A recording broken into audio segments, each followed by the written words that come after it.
স্কুলবেলার দুই বান্ধবী এসেছে মহুয়া কেমন সংসার করছে দেখতে। তাদের জন্য চা জলখাবারের ব্যবস্থা করে ওপর থেকে ভালো কাপ ডিশগুলো নামাতে গেল মহুয়া। কিন্তু অসাবধানে একটা কাপ মাটিতে পড়ে দুটুকরো হয়ে গেল। ভালো করে কিছু বুঝে ওঠার আগেই শ্যামলী ছুটে এসেছেন রান্নাঘরে। মাটিতে পড়ে থাকা কাপের টুকরোগুলোর দিকে তাকিয়েই হায় হায় করে উঠেছেন। একেবারে ভেঙেই ফেললে তো। কিশু শখ করে কিনে এনেছিল, শেষ করে ফেললে। ছেলেটা টাকা খরচ করে দামি জিনিস কিনে আনবে, তারপর স্বাদ ভূতে লুটেপুটে খাবে। স্বাদভূত বলতে মহুয়াকেই বুঝিয়েছেন। সহজেই বুঝতে পারা যায়। অপমানে কান ঝাঁঝা করে ওঠে ওর। কোনো মতে নিজেকে সামলে নিয়ে বলল, কি করে পড়ে গেল বুঝতেই পারিনি। কে বলেছিল এত দামি সেটটা বের করতে? তোমার বান্ধবীদের জন্য ঘরে অন্য কাপ ছিল না? শ্বেতা আর রক্তিমা সব শুনছে ভেবে মনে মনে কুঁকড়ে গেল মহুয়া। শাশুড়ি মায়ের জন্য তাদের সামনে মাথাটা কেমন হেঁট হয়ে গেল ভাবতেই লজ্জা লাগছে। বিয়ের পরে 3 মাস হয়েছে সবে। প্রায়ই কেউ না কেউ দেখা করতে আসছে, দেখতে আসছে নতুন সংসার। বেশিরভাগই ওর পুরনো বান্ধবীরা আর বাপের বাড়ির লোকজন। মনে মনে একটা চাপা রাগ তৈরি হচ্ছিল। ছেলে নিজের পছন্দে বিয়ে করে এনেছে বলেই বোধহয় মহুয়াকে দু চক্ষে দেখতে পারেন না ইনি। সারাক্ষণ ইচ্ছে করে খুঁত খুঁজে খুঁজে বের করেন। কিশলয়কে এসব বলে কোনো লাভ হয় না। মা যে ওরকম করতে পারেন বিশ্বাসই করে না। সংসারের জটিলতা সম্পর্কে অজ্ঞ এই ছেলেটাকে কি করে যে বোঝায়। সবচেয়ে বেশি পীড়াদায়ক লাগে মা হয়েও 2 ছেলের মধ্যে ছোট ছেলের প্রতি তার নির্লজ্জ পক্ষপাত। ছোট ছেলে কিংসুক ভালো চাকরি করে, এখনও বিয়ে করেনি। বড় ছেলে কিশলয় নিজে পছন্দ করে মহুয়াকে বিয়ে করেছে। এটাই তার গাত্রদাহের কারণ। শাশুড়ির পছন্দ হয়নি মহুয়াকে, অনেক আপত্তি করেছিলেন, কিন্তু ছেলের জেদের কাছে মাথা নত করতে বাধ্য হন। এই হার যে তিনি খুব সহজভাবে নেননি, পদে পদে সেটা বুঝিয়ে দিতে কসুর করেন না। সবচেয়ে খারাপ লাগে যখন নিজের ছেলের সাথেও খারাপ ব্যবহার করেন। কিশলয় হেসেই উড়িয়ে দেয়, বলে মায়ের রাগ বেশি, তাই অমন করেন। ও যে এতটা নির্বোধ জানা ছিল না মহুয়ার। এক ছুটির দিনে কিশলয় আবদার করল লুচি আর ছোলার ডাল খাবে। মহুয়া রান্নাঘরে গিয়ে সেই আয়োজনই করছিল। হঠাৎ শাশুড়িমা সেখানে হাজির হয়ে চেঁচামেচি শুরু করে দিলেন, এত লুচি ছোলার ডাল কি হবে এসব? কে খাবে? আপনার ছেলে খেতে চেয়েছে, সবার জন্যই করছি, সবাই খাবো বলেছিল মহুয়া। কে বলেছে আমাদের জন্য এসব করতে? আমি কিংসুক কেউ লুচি ভালোবাসি না, ছোলার ডালও না। মহুয়া বুঝেছিল ইনি ইচ্ছে করে যন্ত্রণা দেওয়ার চেষ্টা করছেন, তবুও মাথা ঠান্ডা রেখে বলেছিল, একদিন খেয়ে নিন, দেখবেন ভালো লাগবে। আমি তো বানিয়ে ফেলেছি, না খেলে নষ্ট হবে।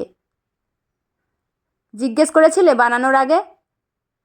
তোমরা দুজনে যত খুশি খাও লুচি আর ছোলার ডাল, কিন্তু আমাকে আর কিংসুককে দেওয়ার চেষ্টা করো না।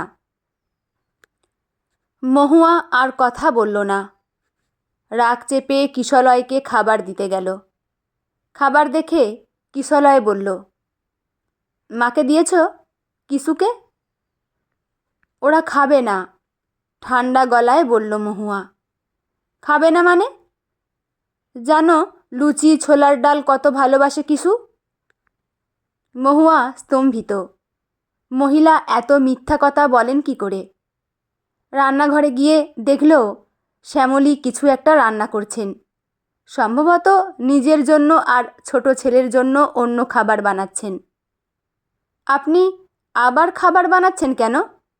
দেখছেন এত খাবার পড়ে রয়েছে। গলার ঝাঁঝ চাপা দিতে পারল না সে।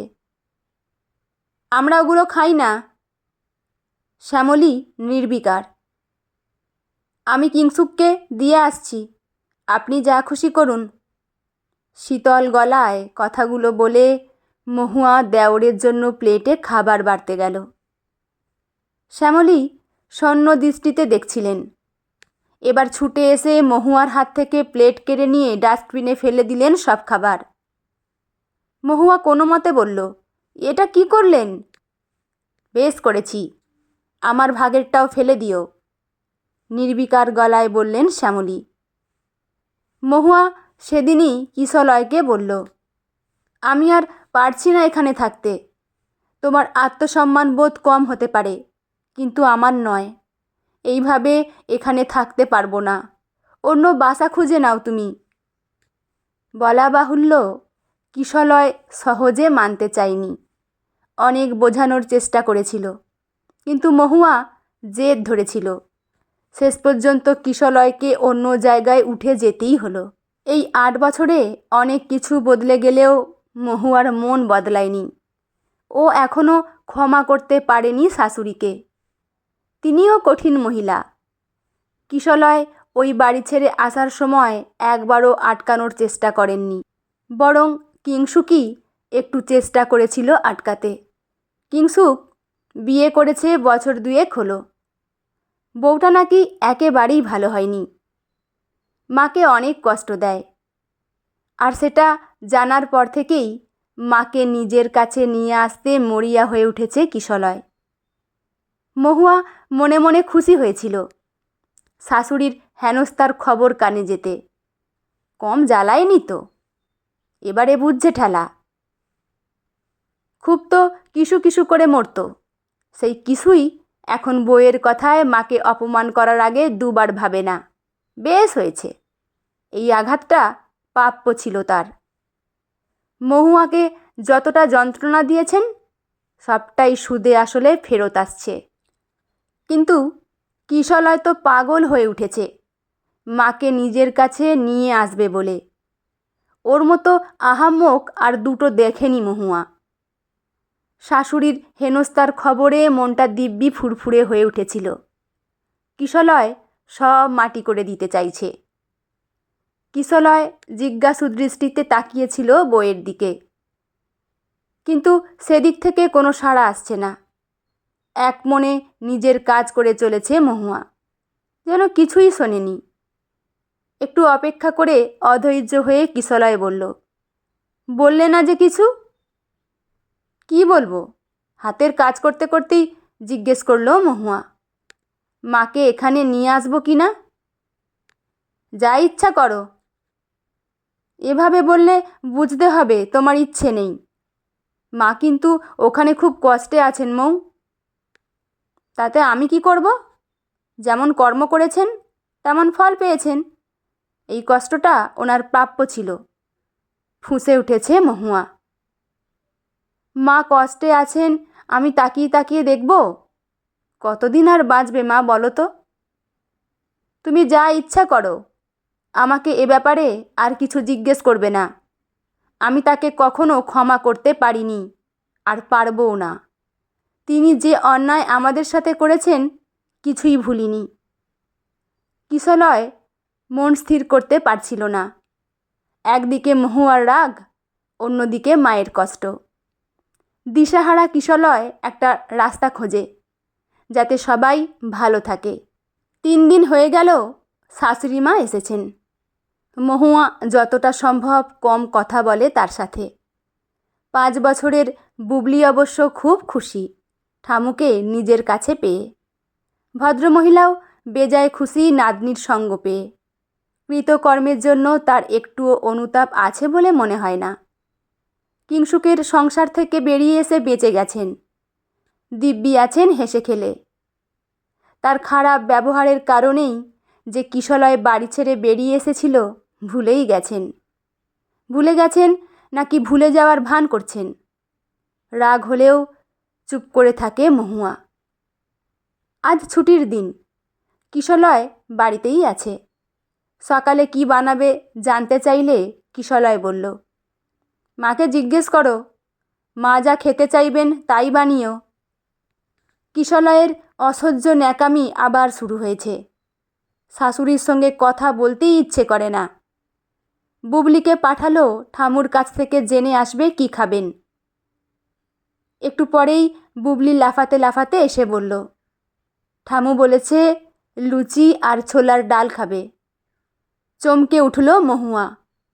বহু বছর আগের একটা দিনের কথা মনে পড়ে গেল ওর।